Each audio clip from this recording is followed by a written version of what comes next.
আজি শ্ৰী শ্ৰী জগন্নাথ দেৱৰ ৰথযাত্ৰা আমাৰ প্ৰসিদ্ধ গণেশ মন্দিৰ প্ৰাংগণত খন্তেক সময় আগতে সমাপ্ত হৈছে।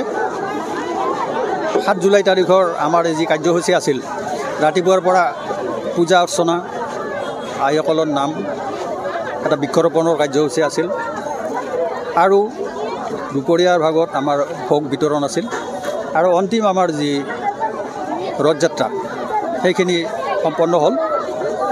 আমি এইখিনিতে আনন্দিত হৈছোঁ যে অন্য বছৰতকৈ এইবাৰ বিপুল সংখ্যক ৰাইজে আমাৰ এই অনুষ্ঠানত সঁহাৰি দিছে।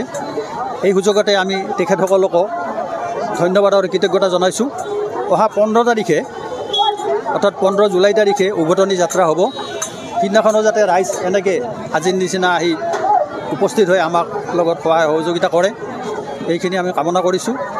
আৰু এই সুযোগতে আমাৰ নিউজ চেনেলৰ আপোনালোককো আমাৰ পৰিচালনা সমিতিৰ তৰফৰ পৰা ধন্যবাদ আৰু কৃতজ্ঞতা জনাইছোঁ।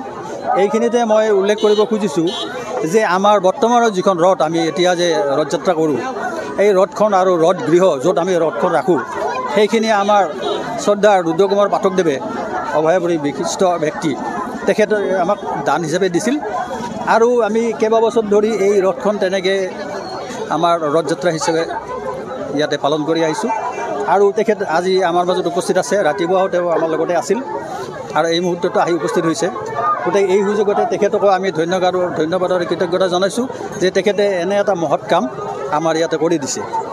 আৰু তেওঁ বিভিন্ন ধৰণে উন্নয়নমূলক কাম এই মন্দিৰত কৰি থাকে আৰু তেওঁ কিছুমান কাম কৰাৰ কাৰণে তেওঁ প্ৰচেষ্টাও লৈছে।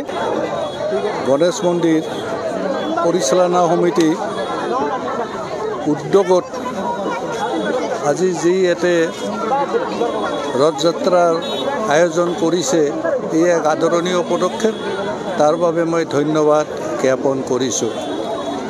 ৰথযাত্ৰা বুলিলে সাধাৰণতে আমাৰ মনলৈ আহে উৰিষ্যা ৰাজ্যৰ পুৰীৰ কথা। হিন্দু ধৰ্মত ভগৱান জগন্নাথ ৰথযাত্ৰা উৎসৱ হিচাপে পালন কৰা হয়।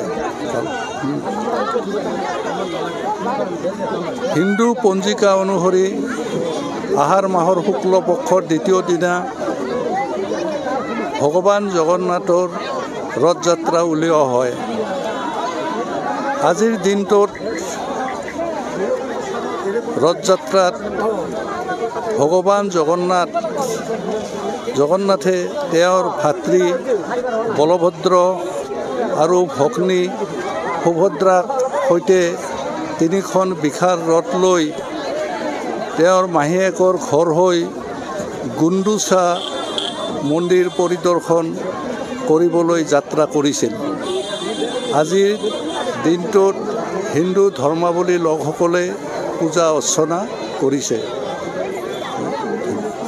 দীৰ্ঘদিনৰ পৰা এই মন্দিৰৰ লগত আপুনি জড়িত হৈ আছে, গণেশ মন্দিৰৰ লগত সমাজকৰ্মী হিচাপে কি কৰোঁ আজি? খুব ভাল লাগে। ৰাজহুৱা এইবিলাক ছ'চিয়েল ৱাৰ্ক, সামাজিক কামত মই নিজে খুব ভাল পাওঁ লাগি থাকি, বা যিখিনি সময় পাওঁ আৰু সময়ৰ অলপ নাটনি, তাৰ মাজতে বেলেগ আৰু অনুষ্ঠান প্ৰতিষ্ঠানতো মই লাগি থাকোঁ আৰু মই এই ধৰণৰ কাম কৰি খুব ভাল পাওঁ আৰু